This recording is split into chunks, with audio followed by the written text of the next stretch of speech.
લક્ષ્ય ન્યૂઝ, એક નજર, એક લક્ષ્ય.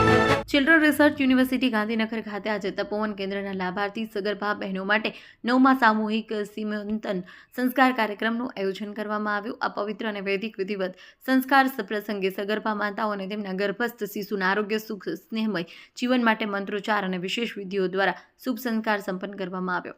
કાર્યક્રમમાં કુલ 14 દંપતીઓએ પૂર્વ નોંધણી કરાવી, જેમણે સહપરિવાર રૂબરૂ હાજરી આપી કાર્યક્રમમાં ભાગ લીધો. સગર્ભા બહેનો અને તેમના ગર્ભસ્થ શિશુનું શારીરિક માનસિક આરોગ્ય ઉત્તમ રહે તે હેતુથી વૈદિક મંત્રોચ્ચાર વિધિવિધાન સાથે સીમંત્યોનન સંસ્કાર કરવામાં આવ્યો. આ હેતુસર ચિલ્ડ્રન્સ રિસર્ચ યુનિવર્સિટી ડોક્ટર કુલપતિ TS જોશીના માર્ગદર્શન સમગ્ર આયોજન કરવામાં આવ્યું.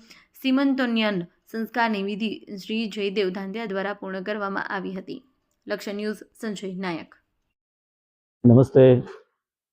આજે ચિલ્ડ્રન રિસર્ચ યુનિવર્સિટી ખાતે અહીંયા જે તપોવન ગર્ભ સંસ્કાર કેન્દ્ર ચાલે છે, ત્યાં બહેનો નિયમિત રીતે આવીને એ પ્રશિક્ષણ મેળવે છે, પોતાની જાતને આવનારા બાળક માટે સજ્જ કરે છે.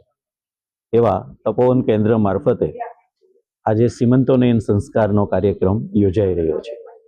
આપણે સૌ જાણીએ છીએ કે આપણા સમગ્ર જીવન દરમિયાન 16 સંસ્કારનું ખૂબ મહત્વ છે. આ 16 સંસ્કાર પૈકી એક ખૂબ અતિ મહત્વનો એવો આ ગર્ભ સંસ્કાર દરમિયાન એક સીમંતોનયન સંસ્કાર, જે સામાન્ય રીતે 5મા મહિનાથી 7મા મહિનાની વચ્ચે કરવામાં આવે છે. લૌકિક રીતે સામાન્ય રીતે 7મા મહિના પછી કરે છે, પરંતુ વેદોમાં એનો ઉલ્લેખ એ છે કે 5મા મહિને બાળકના મગજનો વિકાસની શરૂઆત થઈ જાય છે. એટલે સીમંત ઉન્નયન સંસ્કાર એના મગજના વિકાસ માટે અત્યારથી આ જે સંસ્કાર કરવામાં આવે છે એ સીમંતોનયન સંસ્કાર છે. અહીં વૈદિક રીતે દર મહિને અહીંયા કેન્દ્રમાં આવતી બહેનો, એ ઉપરાંત બહારથી કોઈને પણ જોડાવવું હોય તો જોડાઈ શકે તે રીતે આ 16 સંસ્કાર પૈકીના મહત્વના સંસ્કારના અહીં સંસ્કાર વિધિ કરી રહ્યા છીએ.